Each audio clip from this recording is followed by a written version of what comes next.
guṇa-vyatikara-vanachari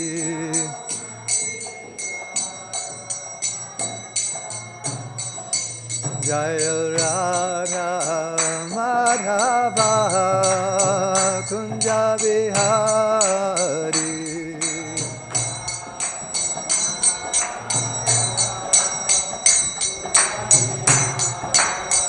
Jaya Radha Madhava Kunja Vihari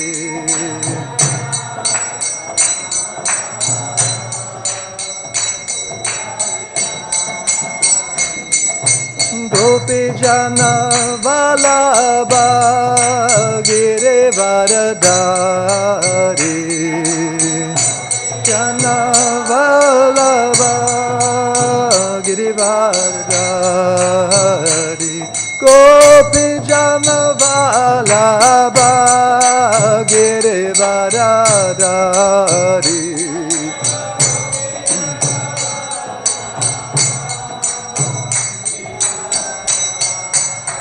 Jashodanandana Braja Janaranjana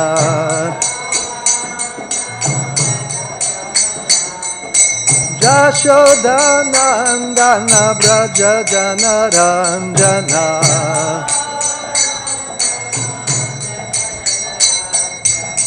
Jamuna Tira Vanachari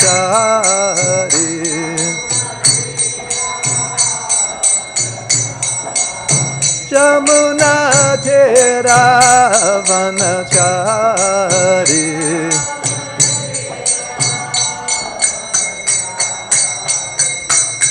Hare Krishna Krishna Krishna Hare Hare Hare Rama Rama Rama Hare Hare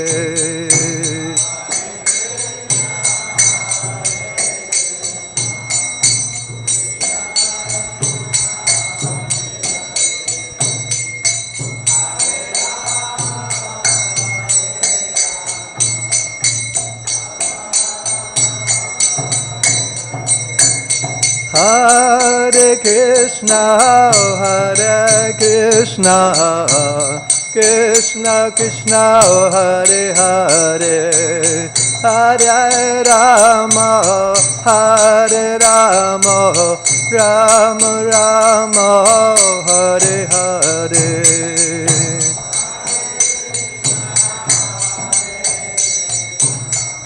Krishna Krishna Hare Hare Hare Rama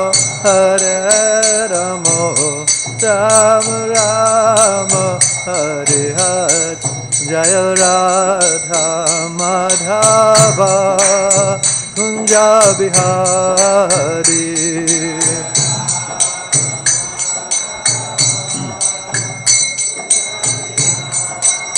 Jaya Radha Madhava Kunja Vihari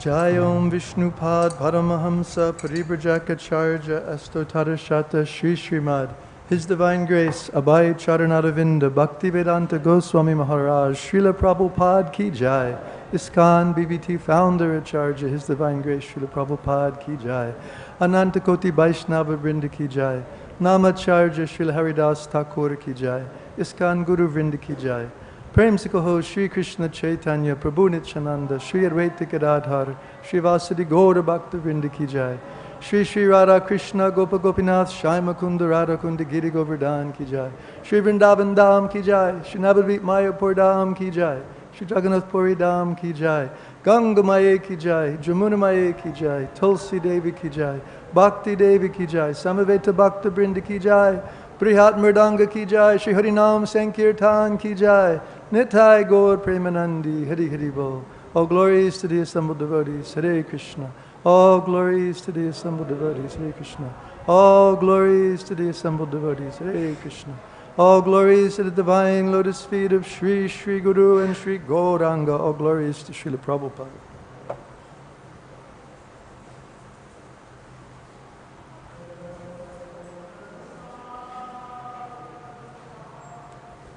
Okay. Hare Krishna. Om Namo Bhagavate Vasudevaya.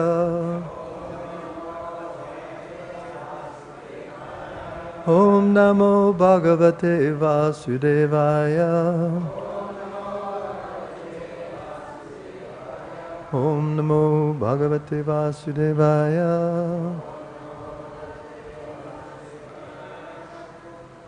So we are reading from the Srimad Bhagavatam, Canto 3, Chapter 10, Text 11. Let's see. Can you find the spot? Aha. It's marked. No, it's marked. Thank you. Does that light come on by any chance? My eyes are not great.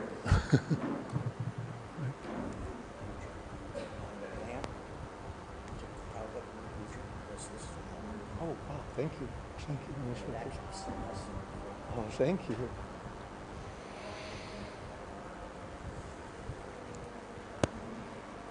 Okay, no problem. I have.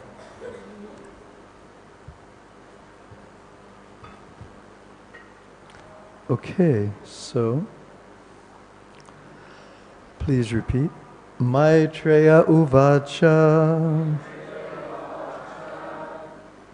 guṇa-vyatikarakāro nirviśeṣo pratiṣṭhitaḥ puruṣas tad-upādānam ātmānaṁ līlayāsṛjat Maitreya uvāca guṇa-vyatikarakāro nirviśeṣo pratiṣṭhitaḥ puruṣas tad-upādānam ātmānam līlayāsṛjat Maitreya uvāca guṇa-vyatikarakāro nirviśeṣo pratiṣṭhitaḥ puruṣas tad-upādānam ātmānam līlayāsṛjat. Please chant.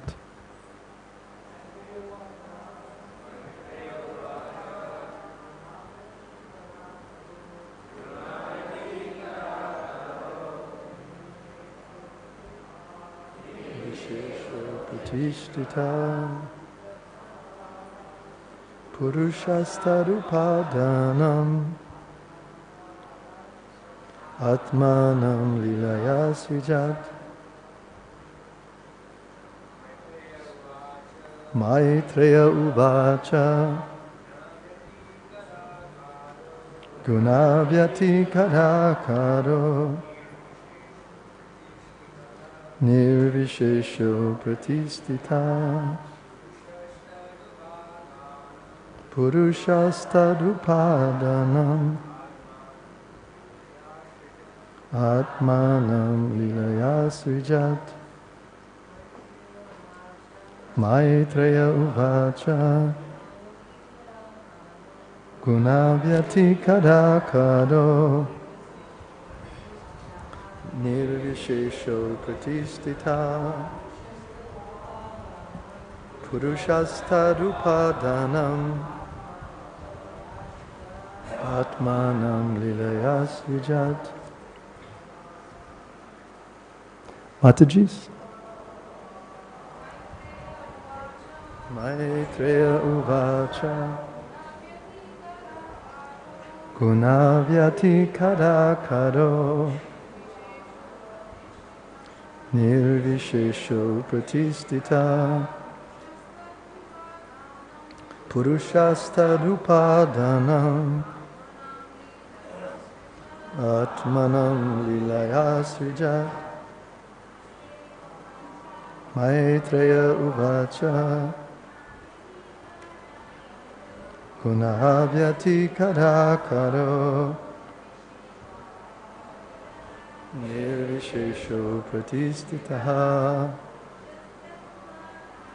puruṣas tad-upādānam, ātmānaṁ līlayāsṛjat, Maitreya uvāca, guṇa-vyatikarakāro, nirviśeṣo pratiṣṭhitaḥ, puruṣas tad-upādānam, ātmānaṁ līlayāsṛjat. Okay, so we'll do the word meanings. Maitreya uvāca. Maitreya said, guṇa-vyatikara, of the interactions of the modes of material nature. Ākāraḥ, source, nirviśeṣaḥ, without diversity.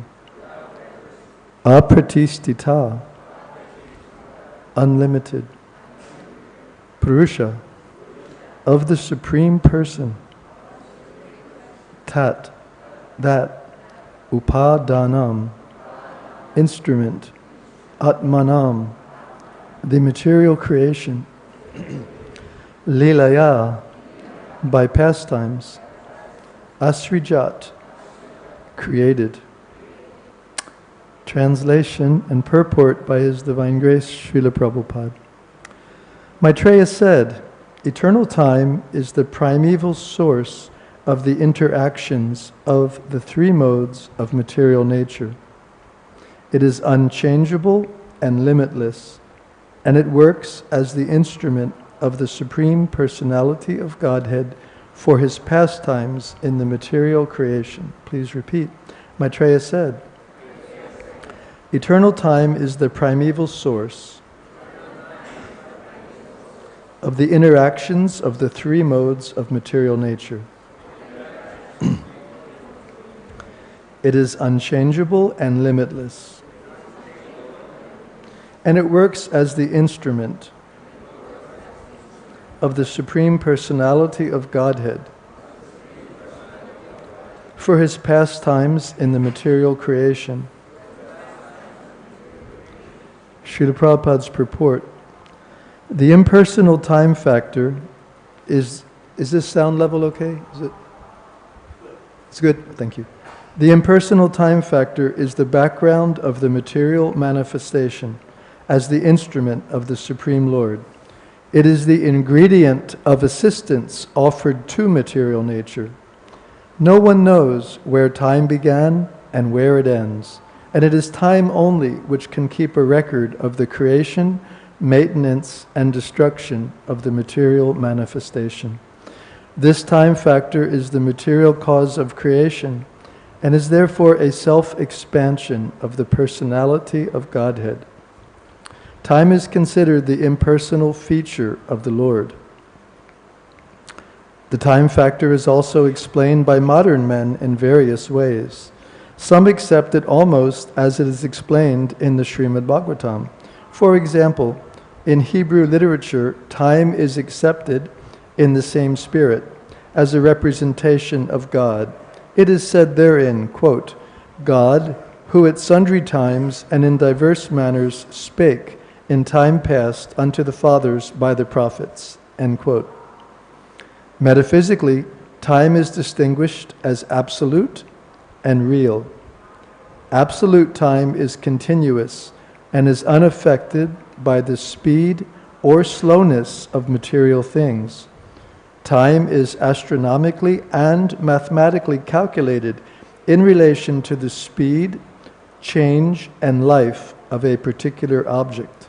Factually, however, time has nothing to do with the relativities of things. Rather, everything is shaped and calculated in terms of the facility offered by time. Time is the basic measurement of the activity of our senses, by which we calculate past, present, and future. But in factual calculation, time has no beginning and no end. Pandit Chanakya says that even a slight fraction of time cannot be purchased with millions of dollars. And therefore, even a moment of time lost without profit must be calculated as the greatest loss in life. Time is not subject to any form of psychology, nor are the moments objective realities in themselves, but they are dependent on particular experiences. Therefore, Srila Jiva Goswami concludes that the time factor is intermixed with the activities, actions, and reactions of the external energy of the Lord. The external energy or material nature works under the superintendence of the time factor as the Lord Himself. And that is why material nature appears to have produced so many wonderful things in the cosmic manifestation. Bhagavad Gita 9th chapter 10th verse confirms this conclusion as follows: Maya jakshena prakriti suyate sa charat charam hetunane nikonteya jagad viparivartate. Wow. Om agyana timirandasya jananjanan shalakaya chakshurun militanyena tasmai shri gurave namaha vanchakalpatarubhyascha kripa sindhubhyeva cha patitanam pavanebhyo vaishnavebhyo namo namaha. Shri Krishna Chaitanya Prabhu Nityananda Shri Advaita Gadadhar Shivasadi Gaura Bhakta Vrinda Hare Krishna Krishna Krishna Hare Hare Hare Rama Rama Rama Hare Hare. So, see. Thank you very much for allowing me to speak. And as I've noticed the last few days that I've been in attendance, all of our speakers have been requesting the blessings of the Vaishnavas, and certainly I also request all of your blessings that I can say something pleasing according to Srila Prabhupada's teachings. Actually, personally, I'm just a layman, and when I looked at this verse and purport, I was in a lot of anxiety. Where I normally stay and serve, I give class pretty regularly, like once a week, and usually you have this experience where you read the verse a few times and the purport a few times and you start to get some ideas. But I'll tell you, I was reading this and I was just thinking, there was a devotee, he's passed away now, but Sadhuputta Prabhu. And I was thinking, someone like Sadhuputta Prabhu could give a wonderful class on this verse, because it's very amazing, it's very mystical, the time factor of the Supreme Lord. And Srila Prabhupada brings out many very important points in the purport. So I just thought, because of that, I'll just try to take it. I took a few notes to try to keep my wobbly mind on track and just try to go kind of paragraph by paragraph like that. Also because this is about time, and there's a clock here, and when I was invited to give class, there's also a sign here that says everything done with question and answers by 9. So I was going to hope to speak, Krishna willing, until 8:45 and leave about 15 minutes. So don't be shy. I think each of you can have as much or way more to contribute to this discussion than I. So please do so. I'll be very grateful. Any comments or questions, corrections like that. So anyhow, it's very interesting, the way it's explained. Time is the background of the material manifestation, and it's the instrument of the Lord which gives the assistance to the material nature. We learn at different places in the Bhagavatam the processes of creation, the primary sarga and the secondary visarga, right? And when we're learning about the primary creation, in several different places in the Bhagavatam, I believe, 3rd canto, 2nd canto, there's different descriptions. And one thing we learn is that the pradhana that becomes manifested, where all this material manifestation will take place, it appears, but it's completely inert. It's completely inactive, right? And then Lord Mahavishnu, sa aikshata, he glances over the material nature, sa imalokan asṛjata, and thus that glance fathers all of the living entities into the womb of material nature, right? So we understand this is very exact, because material nature is Ma, Durga, and the glance personified of the Lord is Lord Shiva, the original form of Lord Shiva. So Lord Shiva, he brings with him, by the arrangement of the Lord, all of us, jiva souls, who are resting in the body of Mahavishnu, and when it's time for another material creation, the Lord impregnates the jivas into the womb of material nature through his glance. And this also explains these points that we always hear about how, although everything is coming from the Lord, everything is being maintained by the Lord is always aloof from the material energy. However, that aloofness doesn't mean, that he's not involved or he doesn't care. It just means that he doesn't directly touch material nature, right? So, therefore, we get this example of milk and yogurt, right? In the Brahma Samhita, Lord Brahma also explains that Lord Shiva, you can't say he's not like Lord Vishnu because he's coming from Lord Vishnu, but you can't say he is exactly because he's touching material nature. And just like when you put your milk with a little culture in the oven overnight, you get dahi, right?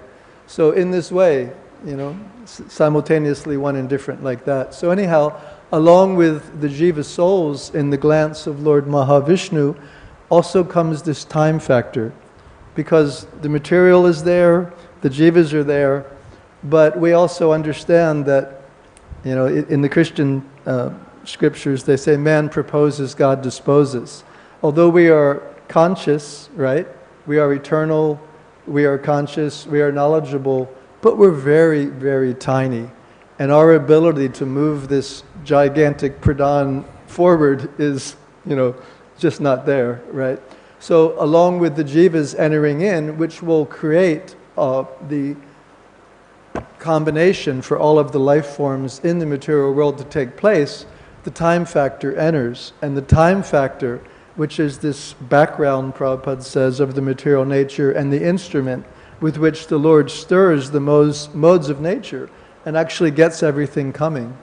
And I can't remember where it was, I was reading it not long ago, there's one of these descriptions where it actually explains how as the creation, the Sarga creation is unfolding, it's constantly like a mixture of, this mode and the time element and like that, and it just keeps unfolding. So the time element really kind of like makes all this happen, right? So everything really begins when the Lord enters. And without this form of the Lord, it's actually explained, time is a form of the Lord. Without this impersonal form of the Lord, the material nature will never, ever be able to do anything, right? Prabhupada quotes in one purport that, he quotes Krishnadas Kaviraj in Chaitanya Charitamrita, and here in Bengal you see, there's a lot of goats, and some goats have nipples on their necks, right? But try as you want, you can be a baby goat, you're not going to get any milk from those nipples, right? It's just like, it appears to have that capacity, but it doesn't, right? And its nature by itself will not create any life, will not create any diversities. It will remain inert unless it is impregnated by the time factor of the Supreme Lord, like that. Prabhupada also gives the example of the mother. The mother produces the baby, but she will never be able to do so unless she is impregnated with the seed by the father, right? So, this is, in modern world, because we've adopted a atheistic view, agnostic view, they want to see that everything is happening automatically, right? They want to see that everything, the amazing material nature that is just doing everything, And actually the Lord is so expert that all of his energies are acting so wonderfully that unless one is properly educated, it could appear that way, right? It can very easily appear that way. This is the wonder of the Lord's multi-energies, right? It's that parasya shaktir vividhaya vishruyate. It's all just going on. The Lord is just willing it, and like everything is happening and expanding and growing. But it's actually this form of the Lord as time which is enabling all of this to happen. So in the second paragraph, Prabhupada points out that influence of time, I actually have 3 pairs of glasses for different things.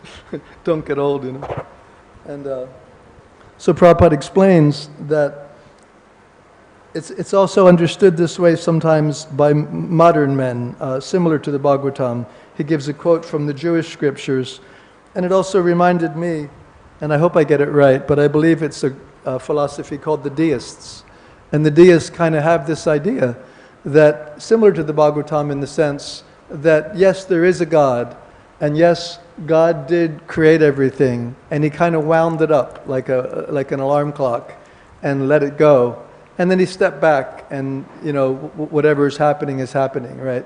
Kind of like karma mimamsa almost, right? Like, okay, the laws are there, everything's there, and you do your duty and you get the result and everything goes on, right?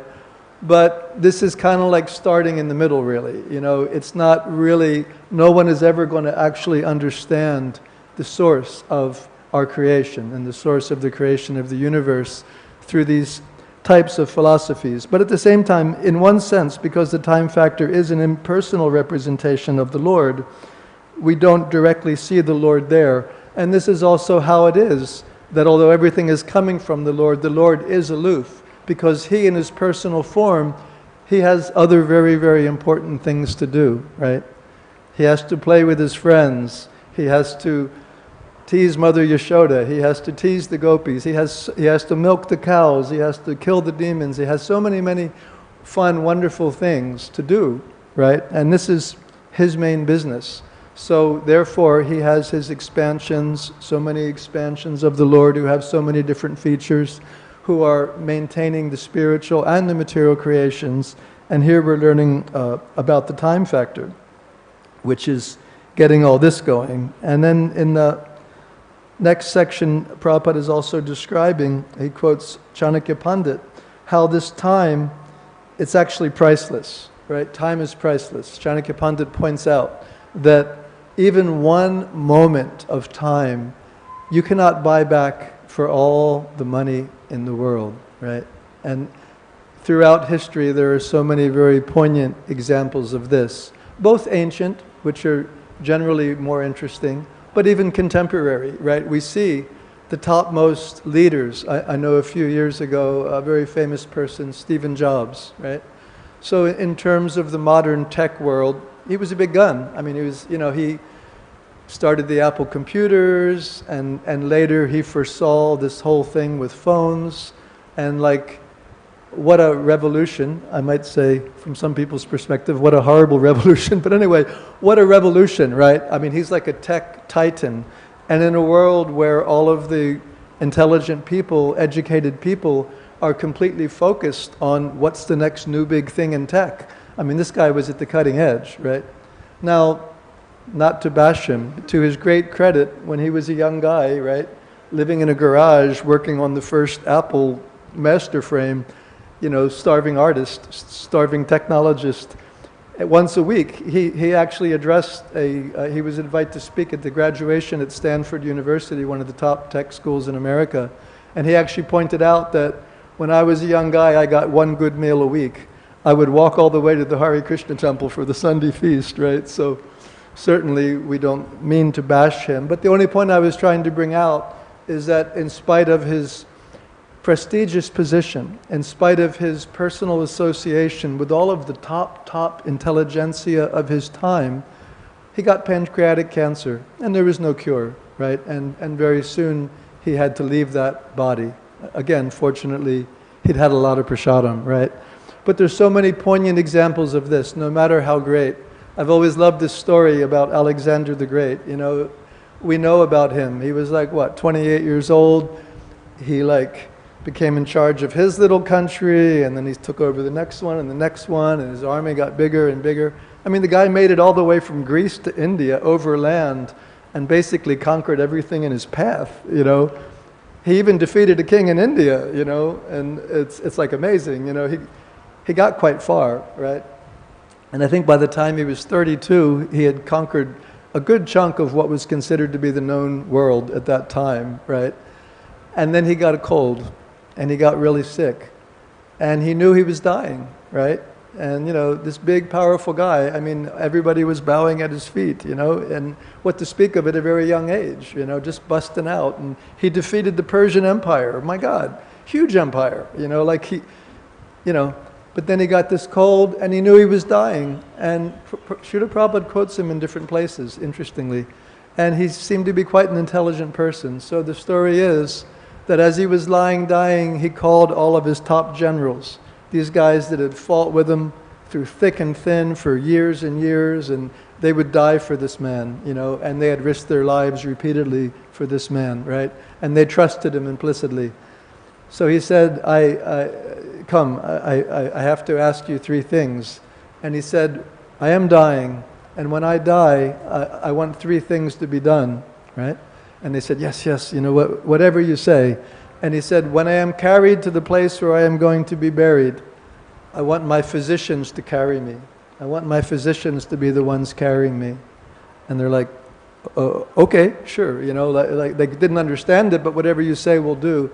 And the next thing, he said that I want my hands and legs to be sticking out of the device that you're carrying me in. And yes, very strange request, but we'll do it, you know. And finally, as we're walking along, I want you, my trusted generals, who have helped accumulate all of this wealth that we've taken from innumerable kingdoms and empires that we've conquered, and I want you to be liberally strewing this gold and jewels all over the ground. Yes, yes, my Lord, we'll do whatever you say, right? So they were on board. But they said, but Alexander, we're just wondering why. You know, why these requests? We'll do it, but why? And then he explained, I want my physicians to be carrying me because I want everyone to see that in spite of my power, prestige, in spite of the fact that I have the best physicians on the planet, when my time was up, no one could save me. I want everyone to know that. And I want my hands and legs to be sticking out so that everyone can see when your time is up, when the time of this soul living in this material body is over. You can't take anything with you when you go. Everything stays here. Everything stays here. And lastly, I want you to be strewing my jewels for a similar reason, that one can see that no matter how much one accumulates in this world, you cannot take that with you, like that. So, very intelligent man. But this also shows us the power of time. Very beautifully, the way Srila Prabhupada is explaining it. You know, we relate to time in so many relative ways that make sense to us, right? We understand our lives in terms of time. We understand speed in terms of time. We understand everything practically in terms of time. But then Prabhupada says, but time is not bound by any of these things, like the astronomy, the planets, how everything is working. We're gauging all this. We're learning so much by understanding the influence of time. But time is apart even from all of that. And even when we and all of our civilizations and all of these planets are wound up, time is still there. Time is eternal. Time is the impersonal representation of the Lord, right? So it's very amazing when you think about it, because even we accept that we are controlled by time, but still we depend so much on time to understand anything and everything around us. But time is not dependent on that. Time is not bound by our understandings, right? Time is completely independent, right? So therefore we understand this principle that time is so valuable, and that in course of time we grow, we produce some offspring, we dwindle, we vanish, right? We're born. So these changes are there for all of us, and we are all going through time. And it's important that we're able to focus on these things, and in this way give up our deep-rooted attachment to living in this material world, to identifying with these temporary bodies and these temporary situations. So I wanted to briefly read something. one devotee did a very good service. His name's Dasarasutta Prabhu. And some years ago, when we were here in Mayapur, actually, he published this book of Srila Prabhupada's poems. Very nice book. And someone gave one to my son. Fortunately, it was still on the shelf. So I'm just going to read 2 stanzas from a poem Srila Prabhupada wrote that touches on how time takes everything away in the course of life as we grow older. And let me just do the reading glasses. It's very, very beautiful. It's one way of developing our detachment. Srila Prabhupada was sitting in Vrindavan, and this was in 1958, about a year before he took sannyas. But he had given up his household life, and he was making his devotional endeavors in Vrindavan. So I'm just going to read section 2 and 3, but section 2 is entitled, A List of Names. I'll just read the English. Seeing that I am penniless, everyone has now abandoned me. My own family, my other relatives, and even my so-called friends. This situation is indeed miserable, but it simply amuses me. I sit alone and laugh. In this mundane world, who are my loved ones? Where have my affectionate father and mother gone now? And where are all my elders and other relatives who were my own folk? Who will give me news of them now? I ask you, tell me who? All that is left of this so-called family life is a list of names. And the next section is called Froth on the Seawater. The froth upon the seawater arises one moment and disappears the next. The play of Maya's worldly illusion is exactly like that. No one is actually a mother or father, a family member or relative. Everyone is just like the froth on the seawater, existing for only a moment.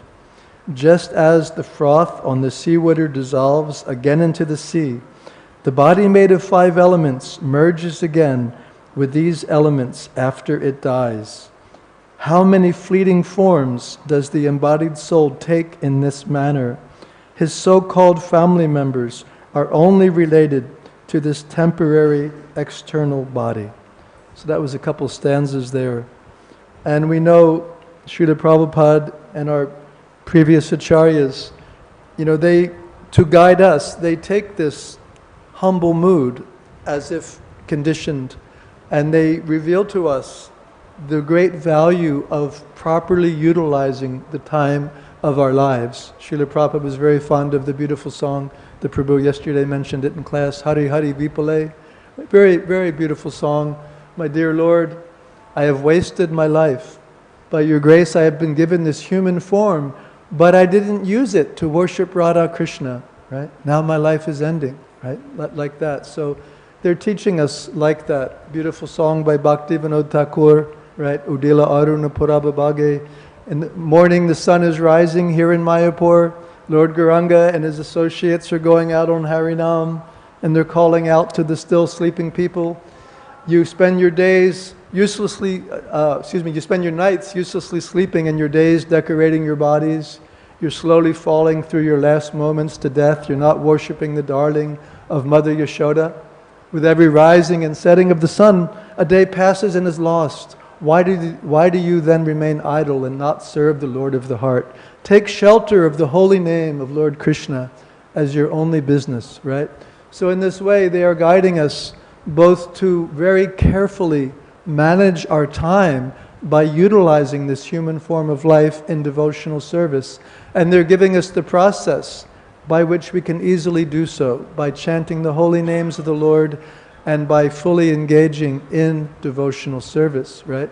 Srila Prabhupada, and I said I would end it, so I think according to this clock, I have 2 minutes, so I'm having to fast forward a little bit, but Srila Prabhupada, he gave us such a perfect example, right, of how to utilize time in devotional service. Of course, he utilized his whole life in devotional service. And then when he actually left India and began his missionary activities, right, it's inconceivable. If you look at what Srila Prabhupada did in 12 years, you see how when one fully surrenders to use every moment in the service of the Lord. At that time, time is no longer an obstacle. Rather, time is serving that devotee, right? We see that.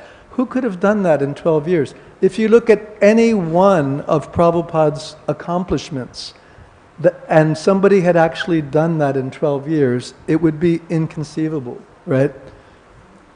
Srila Prabhupada, in 1975, he was giving a lecture at a Rath Yatra in Philadelphia, and he explained how what you just experienced, seeing your American boys and girls dancing in ecstasy, you can experience too if you just take up this chanting of Hare Krishna. We have our temple, please come, participate, you'll be happy.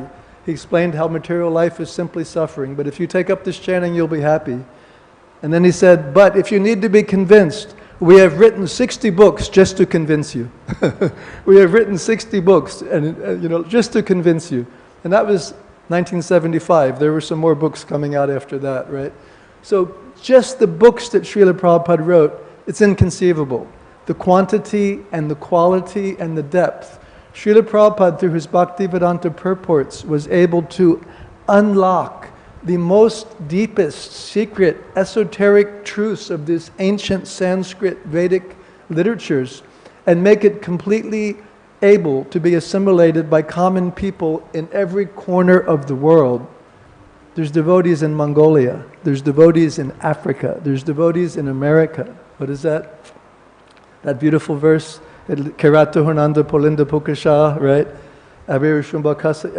Kasa adaya, after the kasas, and even others addicted to sinful acts. I always took it that was us Westerners, and even others addicted to sinful acts. All of them can become purified if they hear about the Lord submissively from the lips of a pure devotee. Srila Prabhupada did this. He wrote those books, but he didn't just do that. He traveled the world, 14 times. He opened over 108 temples of worship. He personally trained thousands of disciples, making them into pure Vaishnavas, right? He wrote 8,000 letters, giving people the perfect guidance that are guiding them for the rest of their lives and guiding the rest of the world, right? He gave an encyclopedia of lectures. Some years ago, the Bhaktivedanta Archives went ahead and transcribed and printed Prabhupada's Bhagavad Gita lectures and Srimad Bhagavatam lectures, right? This is like an encyclopedia. I mean, if you put those books, big, heavy books, side by side, it's like an encyclopedia. Just the lectures that Prabhupada gave while he was writing the books, while he was traveling, while he was preaching, while he was training, while he was dealing with crises all over the world due to very young people becoming devotees and expanding a movement faster than anybody could imagine, right? So Srila Prabhupada gave us the perfect example, and if we follow in his footsteps by engaging ourselves, sometimes Prabhupada used the term cent%. It's a way of saying 100%. Cent% in devotional service. If we just follow his example, then time's not a problem, right? And I'll end with this. There's that beautiful verse somewhere in the Bhagavatam. Time, each rising and setting of the sun is decreasing the life of everyone except those that are engaged in hearing and chanting about the Lord, right? So if we just hear, chant, remember, and serve according to how Prabhupada is guiding us, then our time is properly spent. So thank you very, very much. And we have a few minutes for discussion. So I hope somebody has some points they want to make. And Prabhu. Oh, Prabhu. Sorry.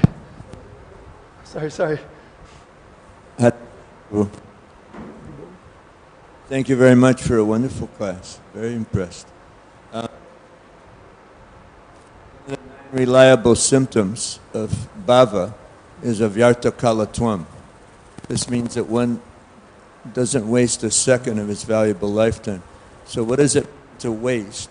If we make every decision, our whole consciousness is focused on pleasing Krishna. Because we've chanted good rounds, we've really been strong on this. And this is something, this Vyartakalatvam can be practiced on the Vaidhi Sadhana platform. Okay? It's possible to be practiced because you just, there goes my mind. Oh. Can't hear? Got to be closer, okay? Do I have to say it again? Or Go ahead. Over again? Okay. Please. So one of the 9 reliable symptoms of bhava, this is coming from Bhakti Rasamrita Sindhu, is a vyartakala-tvam. And that's that a devotee is careful not to waste a second of his valuable lifetime. So this can actually be practiced on the sadhana platform. Even though we may not have all the symptoms of bhava, but this is something we can endeavor for. You know, that every decision that we make, every thought, every activity is specifically directed to pleasing Krishna under the orders of Guru and Shastra, Sadhu Shastra. And then we can experience like an amazing transformation. Like if we look at Gita 6:7, that it's a verse that I am just reviewing again after, oh Krishna, just, let's see, I can get it back. Hold on one second.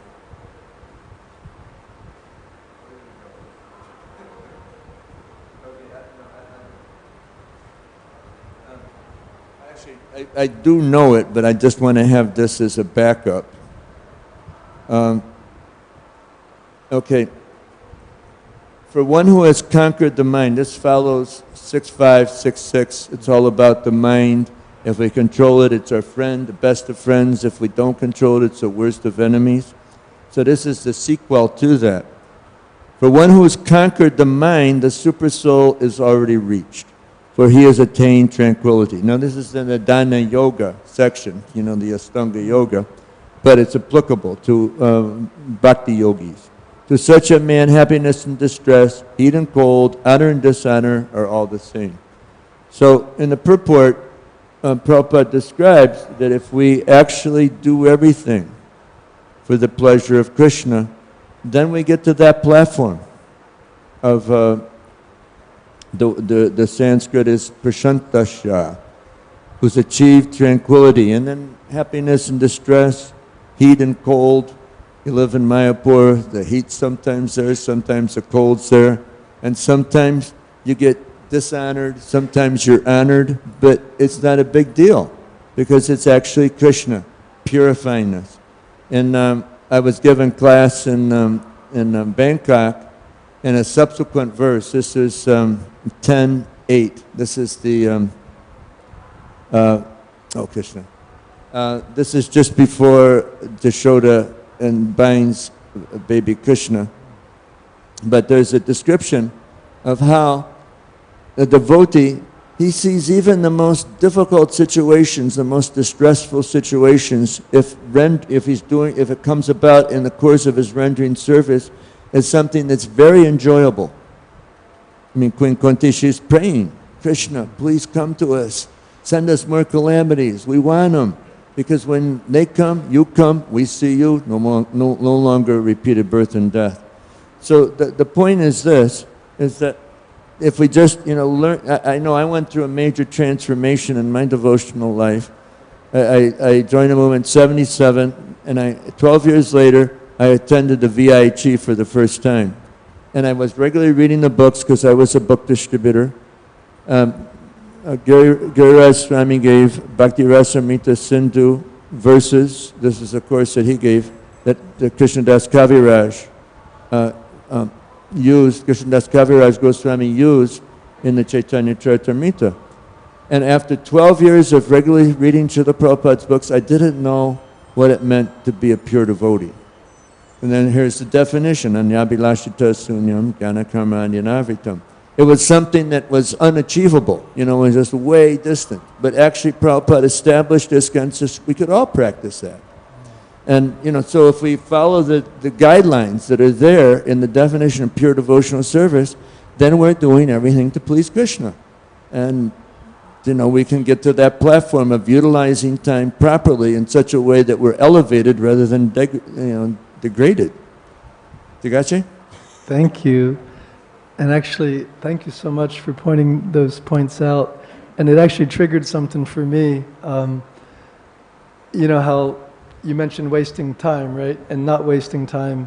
And it's not only does the pure devotee not waste time, as you're pointing out, but in their humility, they see any second as the greatest loss when they feel that they were maybe less conscious of Krishna or something. And I want to share a story, actually, because this reminded me of it. There's a really nice devotee. His name is Kirtiraj Prabhu. He's a very senior devotee, and he lives in Alachua, Florida, but he lived in Los Angeles, and he was, I believe, serving with the BBT in the 70s before he went to Poland. And Prabhupada had a darshan room, and he would have a darshan in the afternoon sometimes, and devotees were invited to come. And one day Kirtiraj said he went there a little early, and Prabhupada came in, and no one else was there. And it was just him and Srila Prabhupada for a few moments. And he offered his obeisances, and then stood up to receive Prabhupada. And he said, Srila Prabhupada looked him dead in the eye and said, I wasted so much time. And, you know, as a good disciple, Kirtiraj immediately said, no, but Prabhupada, you know, you're doing this and you did that and there's no question. And then Prabhupada looked him dead in the eye again and said, I wasted so much time. And again, Kirtiraj said he tried to, you know, couldn't accept that. And then a third time, Prabhupada looked him dead in the eye and very deeply and said, I wasted so much time.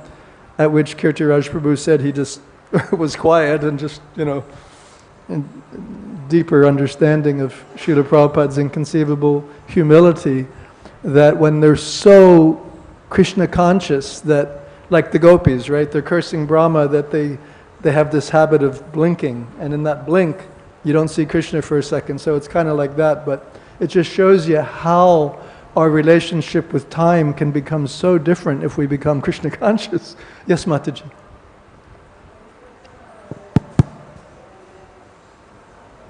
You explained so nicely about Shambhu entering the Prakriti. So the time energy comes along with Shambhu. So I was just wondering, I asked about five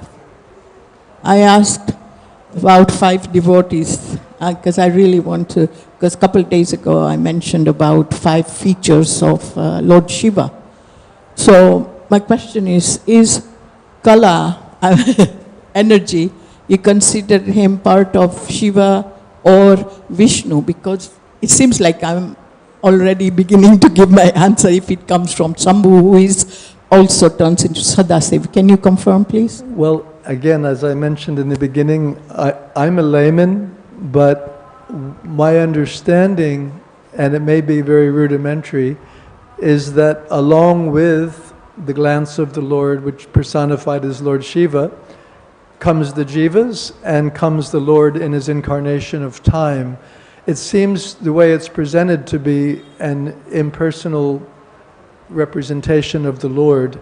I didn't see it mentioned there that it was identical with Lord Shiva, but again, I'm a layman and that might be a deeper question for, or if anyone else knows, would like to share that. Oh, Rameshwar Prabhu.